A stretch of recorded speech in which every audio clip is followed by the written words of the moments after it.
श्री स्वामी समर्थ. जय जय स्वामी समर्थ. तर मंडळी, आजच्या व्हिडिओमध्ये आपण मकर संक्रांती आणि षटतिला एकादशी दोन्ही एकाच दिवशी आल्यामुळे आपण या दिवशी नेमकं काय करावं, या दिवशी उपवास करावा का, किंवा उपवास कोणाचा करावा, पूजा विधी कशी करावी, या दिवशी देवाला नैवेद्य काय दाखवावा, दान काय करावं, काय नियम पाळावेत, अशी संपूर्ण माहिती आपण आजच्या व्हिडिओतून जाणून घेणार आहोत. तेव्हा व्हिडिओ पूर्ण पहा, म्हणजे तुम्हाला तुमच्या सर्व प्रश्नांची उत्तरं मिळून जातील. मंडळी, यंदा 14 जानेवारी 2026ला वार बुधवार या वर्षीची मकर संक्रांत आलेली आहे. खूप दिवसानंतर असा योगायोग आलेला आहे की या दिवशी षटतिला एकादशी सुद्धा आहे आणि अतिशय शुभ अशी ही तिथी आहे. आता एकादशी आणि मकर संक्रांत एकत्रितच आपण यावर्षी साजरी करणार आहोत.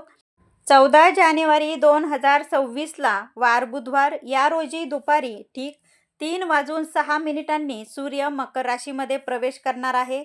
बघा, आपण संक्रांतीचा पुण्यकाळ काय असणार आहे ते सुद्धा आपण जाणून घेऊ. तर बघा, 14 जानेवारीच्या दिवशी दुपारी 3:06 ते सूर्यास्तापर्यंत म्हणजेच 6:20 पुण्यकाळ असणार आहे.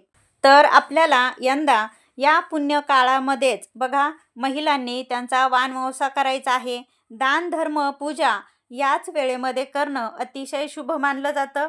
तर मंडळी, संक्रांत म्हणजे काय? तर बघा, सूर्यदेव धनु राशीतून मकर राशीमध्ये प्रवेश करतो, तोच हा दिवस असतो.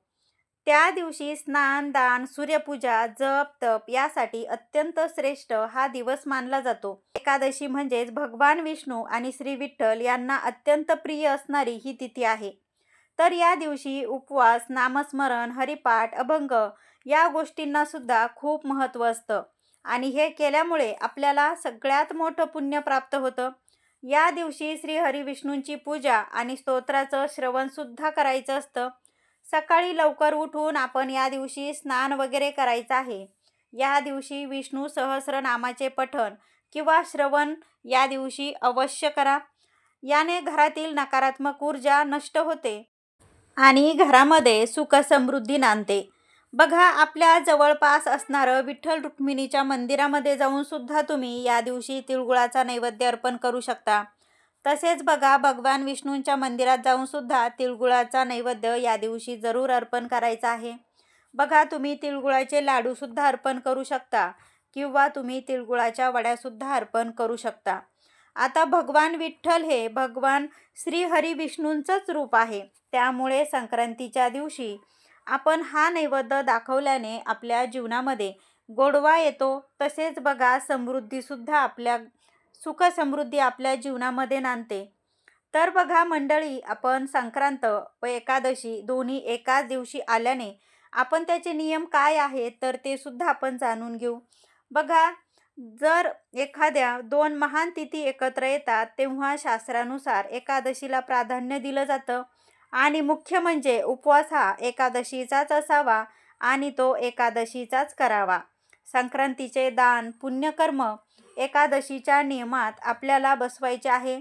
आता हा उपवास कसा करायचा आहे? जर बघा, तुम्ही निर्जळ उपवास करू शकत असाल तर तुम्ही उत्तमच, म्हणजे सगळ्यात सर्वोत्तम मानलं जाणार आहे. पण जर तुम्हाला निर्जळ उपवास या दिवशी शक्य होणार नाही तर बघा, तुम्ही फलाहार घेऊ शकता. तांदूळ, गहू, ज्वारी, बाजरी आपल्याला या दिवशी खाणं टाळायचं आहे. साबुदाणा, फळे, दूध, ताक मात्र हे उपवासाला चालतं. आता हे तुम्हाला सर्वांनाच माहीत आहे की आपण जे काही अन्नधान्याचं आपण भाकरी चपाती जे बनवतो तर उपवासाला या दिवशी चालणार नाही, कारण या दिवशी एकादशी आहे. आता ज्यांना एकादशीचं व्रत आहे त्यांनी एकादशीच्या आपण जे काही उपवासाला फलाहार चालतो, साबुदाणा, खिचडी, भगर वगैरे हे ज्या काही गोष्टी चालतात तर ते तुम्ही नक्कीच खाऊ शकता. या दिवशी आपल्याला रामकृष्णांचा नामस्मरण जरूर करायचं आहे. पांडुरंग विठ्ठलाचा जपसुद्धा आपल्याला करायचा आहे. हरिपाठ आपल्याला करायचा आहे. जर तुम्हाला भजनसुद्धा येत असेल तर या दिवशी तुम्ही भजनसुद्धा करायचं आहे. आता आपण या दिवशी पूजाविधी कशी करायची ते सुद्धा पाहूयात. पहा, आपल्याला या दिवशी सूर्योदयापूर्वीच आपल्याला स्नान करायचं आहे. त्यानंतर सूर्यदेवांना अर्घ्य द्यायचा आहे. आता देवाची पूजा करून आपल्याला देवघरात दिवा लावायचा. त्यानंतर श्री विठ्ठलाची आणि श्री विष्णूंची आपल्याला पूजा करायची आहे. त्यांना तुळशीपत्र आपल्याला अर्पण करायचं आहे. पंचामृताने आपल्याला अभिषेक करायचा आहे आणि सायंकाळी दीपदान, हरिनाम, जप, अभंग, कीर्तन म्हणायचे आहे.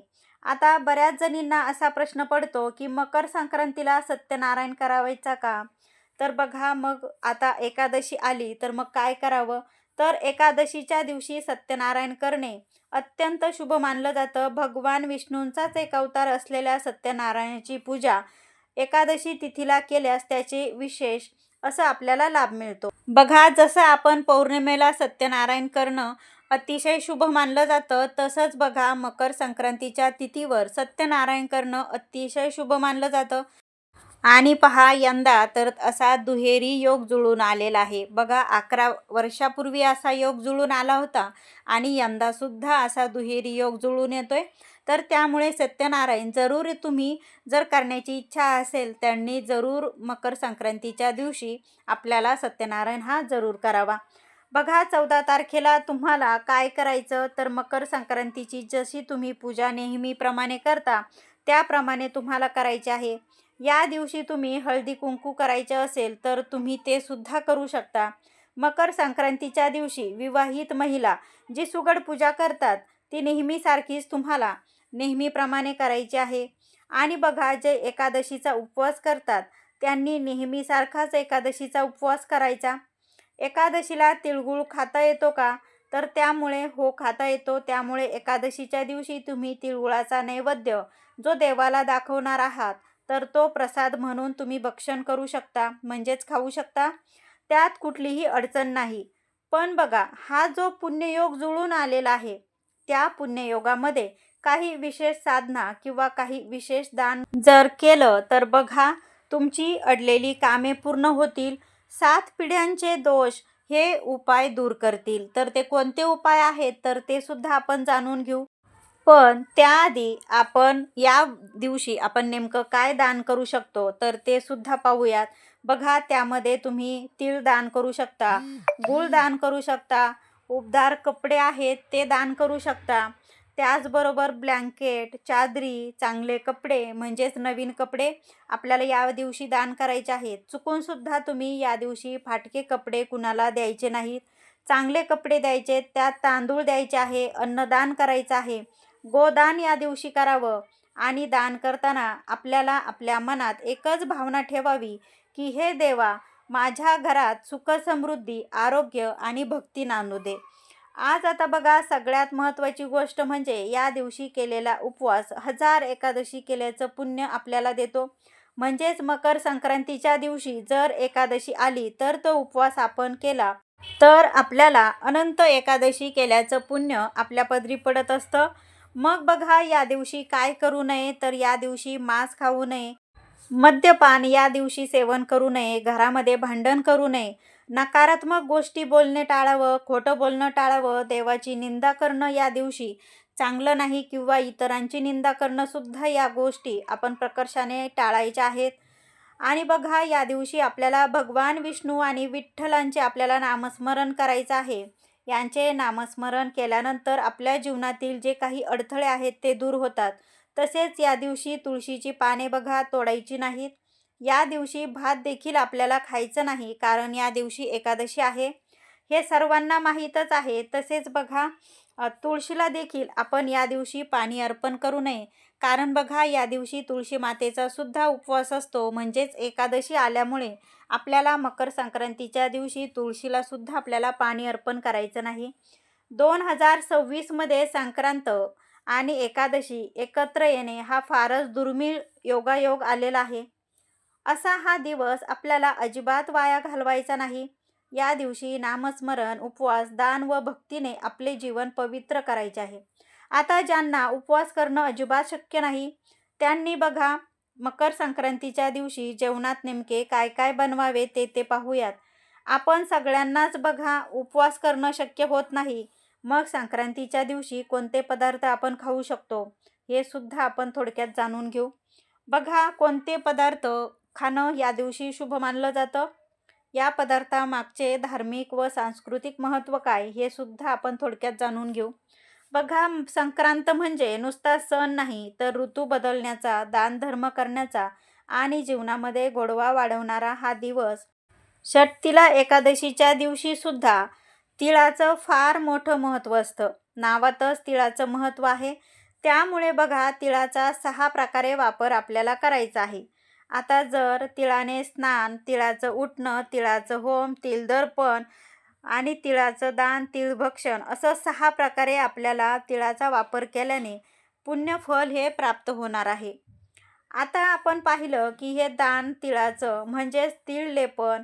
तर मकर संक्रांतीच्या दिवशी जेव्हा आपण लवकर उठतो, अंघोळ करतो, तर अंघोळ करण्यापूर्वी शरीराला तिळाचं लेपन करायचं आहे.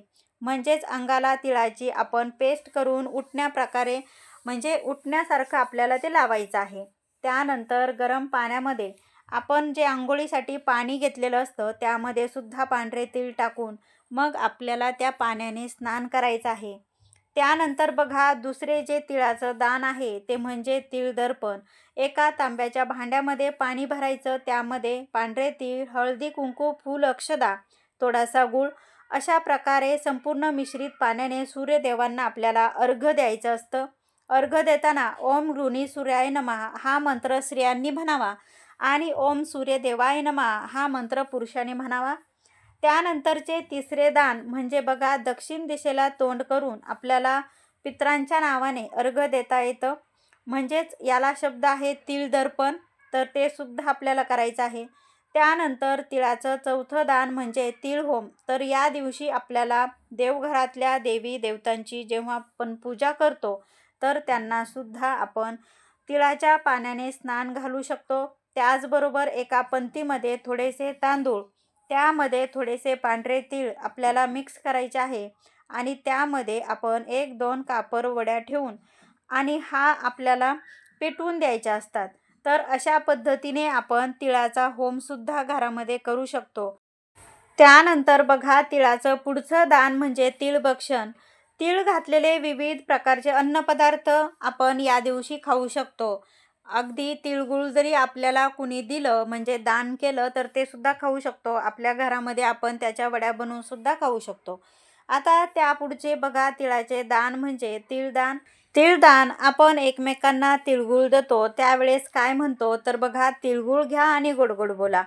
तर मोठ्यांनी लहानांना तीळ द्यायचे असतात. तिळगुळ घेऊन बघा, लहानांनी त्यांचा म्हणजेच मोठ्यांचा आशीर्वाद घेऊन तीळ जे आहे तर ते तिळगुळ आपण भक्षण करायचे असतात. या दिवशी दान देण्याला विशेष महत्त्व आहे. देवी पुराणातला हा श्लोक असा सांगतो, जो मकर संक्रांतीच्या दिवशी जी माणसे दान देतात आणि हव्य कव्य म्हणजे होम हवन करतात, त्या त्या वस्तू सूर्यदेव त्यांना प्रत्येक जन्मामध्ये देत असतो. तर मकर संक्रांतीच्या दिवशी कोणते 6 प्रकारचे दान आपण करायला पाहिजेत, आपण हे सुद्धा सविस्तर जाणून घेतलं.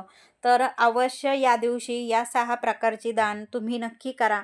बघा, आजकालच्या आपल्या आधुनिक काळामध्ये आपण विद्यादान, श्रमदान, रक्तदान, वस्त्रदान आणि अन्नदान, नेत्रदान याही गोष्टीचा या दानामध्ये नक्कीच समावेश करू शकतो. पहा, मकर संक्रांतीला सूर्य धनु राशीतून मकर राशीत प्रवेश करतो. हा दिवस उत्तरायणाची सुरुवात मानली जाते. याच दिवशीपासून बघा, थोडी थोडी थंडी कमी होते आणि दिवस तिळातिळाने मोठा व्हायला लागतो. म्हणूनच डिसेंबर आणि जानेवारीमध्ये शरीराला उष्णता देणारे पदार्थ आपण खात असतो, गोड बोलण्याचा संकल्प करत असतो. तसेच धार्मिक अर्थ असा आहे की बघा, पृथ्वीशी नातं आणि भोगीची भाजी संक्रांतीच्या आदल्या दिवशी आपण करत असतो. भोगीच्या भाजी आपण जी काही करत असताना त्यामध्ये वांगी, गाजर, मटार, बोरं, गाजरं, पेरू हे सगळं मिळून आपण ही भोगीची भाजी तयार करत असतो. आणि या दिवसात बघा, भरपूर प्रमाणामध्ये या सर्व भाज्या उपलब्ध असतात. तसेच बघा, आपण या दिवशी तिळाचे लाडू करतो, वड्या करतो, तसेच शेंगदाण्याच्या पोळ्यासुद्धा करतो, तिळाच्या पोळ्या करतो, गुळपोळी करतो. तसेच काही घरामध्ये तर बघा, पुरणपोळीचा नैवेद्य सुद्धा केला जातो. आता सगळे पदार्थ म्हणजे आपल्या शरीरात उष्णता निर्माण करणारे पदार्थ आहेत. म्हणूनच आपण त्यांचा वापर भरभरून करत असतो. आणि हो, तो नक्की करावा. संक्रांतीच्या दिवशी देवाला दाखवण्याचा नैवेद्य असतं तो म्हणजे तीळ, गूळ, बाजरीची भाकरी, भाजी, पुरणपोळी, गूळ, तसेच बघा तिळपोळी, गुळपोळी, शेंगदाणा पोळी आपण असं नैवेद्य दाखवत असतो. हे पदार्थ उष्ण असतात आणि संक्रांतीच्या दिवसामध्ये थंडी जास्त असते आणि हे पदार्थ पोटात गेल्यावर शरीरामध्ये उष्णता निर्माण होते. म्हणून हे पदार्थ आपण आवर्जून संक्रांतीला म्हणजे ह्या 1-2 दिवसामध्येच्या काळामध्ये आवर्जून खातो. आणि बघा या संक्रांतीला देखील आपल्याला हे सर्व पदार्थ बनवायचे आहेत आणि खायचे देखील आहेत. तर मंडळी अशा प्रकारे आपल्याला मकर संक्रांत ही साजरी करायची आहे. आणि बघा 3 वाजून 6 मिनिटे ते 6 वाजून 10 मिनिटांपर्यंत जो काही पुण्यकाळ असणार आहे तर या पुण्यकाळामध्ये तुम्ही दान अवश्य करा.